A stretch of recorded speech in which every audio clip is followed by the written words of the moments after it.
ভাষ্যকারদের ওলামায়ে কেরামদের ভাষায়, বড় বড় যারা ওলামায়ে কেরাম, আমরা তো ছাত্র তালেবে ইলম, তো ওলামাদের ভাষা শোনাই। বলছেন হাম্বলি ফিকহ আর রৌদুল মুরবে আর অন্যান্য ফিকহের কিতাবে রয়েছে ওয়ায়ালজামহুল ওয়াতু ইন কাদারা আলাইহি সুলুসা সানাতিন মাররাতান বিতালাবিজ জাওজা। কমের পক্ষে বছরে কতবার করে সহবাস করা জরুরি, এই সর্বনিম্নটা নেন আগে। 4 মাসে একবার। মাশাআল্লাহ, এর দলিল আছে। কি দলিল আছে? কোরআনে কারিমে আছে দলিল, কোরআনে কারিমে দলিল আছে। আগে যদি কোরআনে থাকে তো আমরা হাদিসে খুঁজবে না, পরে কোরআনে আছে, শুধু হাদিসের রেফারেন্স দিয়ে ছেড়ে দিলেন, এটা অসম্পূর্ণ কথা, এটা দুর্বল কথা।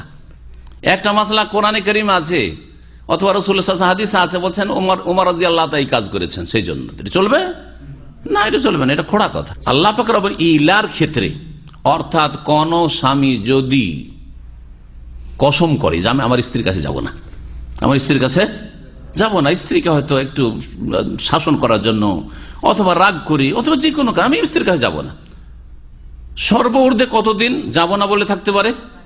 4 মাস। এটাকে ইলা বলা হয়। 4 মাসের বেশি এইরকম কসম করে আলাদা পৃথক থাকা জায়েজ নয়। তাহলে 4 মাস হয়ে গেলে কি করতে হবে?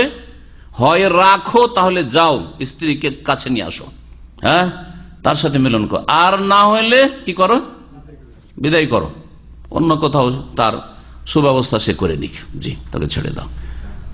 লিল্লাযিনা ইউলুনা মিন নিসাইহিম, আল্লাহ পাক বলছেন যে যারা তাদের বিবিদের সাথে ইলা শপথ করে যে আমি যাব না আমার স্ত্রীর কাছে 4 মাস, তারাব্বুসু আরবাতি আশহুর, আল্লাহ বলছেন প্রতীক্ষা করবে 4 মাস। ব্যাস, আরবাতো কি?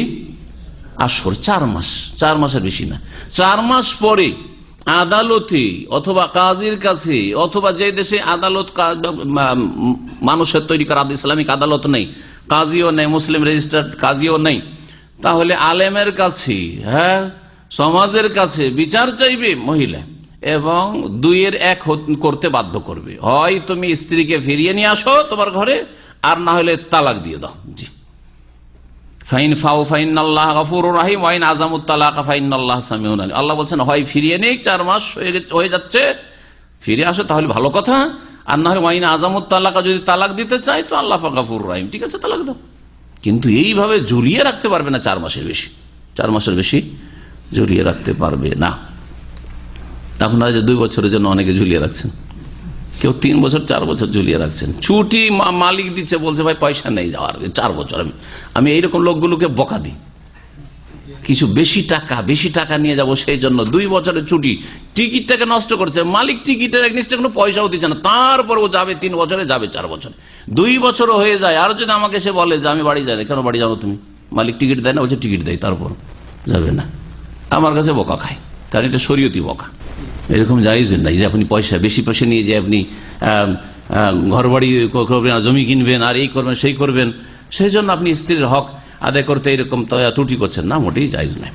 মাসলার দিকে ফিরে আসি, কথা লম্বা হয়ে যাচ্ছে। তো এই আয়াতের আলোকে বছরে কতবার তাহলে যাওয়া আবশ্যক?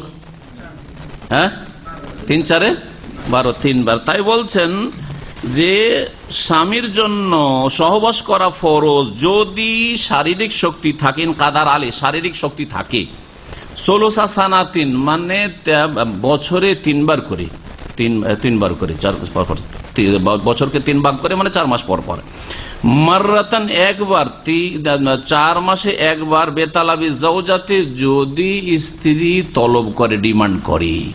আর যদি স্ত্রী রিলিজ দিয়ে দেয়, আজকাল কফিল রিলিজ দেওয়া থেকে বুঝছেন কথাটি, তাই না? স্ত্রী রিলিজ দেওয়া মানে আমার প্রয়োজন নাই, ঠিক আছে, প্রয়োজন নেই। যাদের একাধিক স্ত্রী আছে, আর হয়তো বড় স্ত্রী হয়তো বুড়িয়ে গেছে, অনেক সময় চলো অসুবিধা নেই, আমার প্রয়োজন নেই, তোমার ইচ্ছে, তুমি আমার ঘরে আসতে পারো, নাও আসতে পারো, তোমাকে আমি ক্ষমা করে দিলাম বা তোমাকে ছেড়ে দিলাম, মাফ করে দিলাম।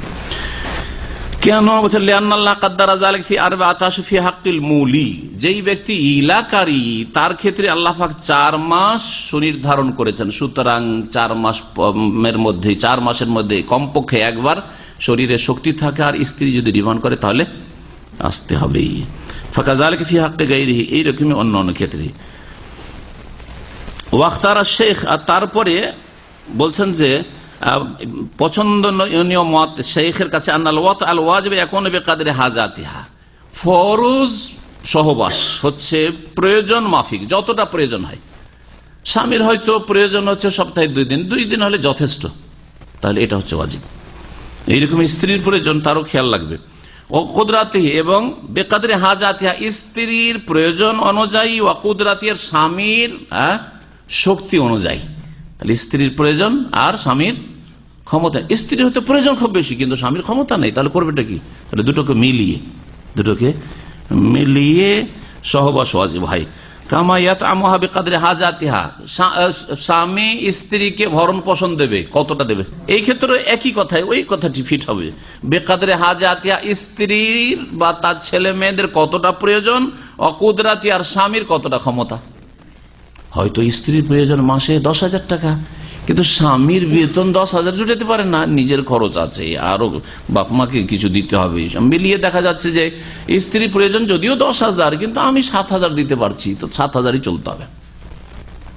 দুটোকে খেয়াল রাখতে হবে, স্ত্রীর প্রয়োজন আর স্বামীর সামর্থ্য।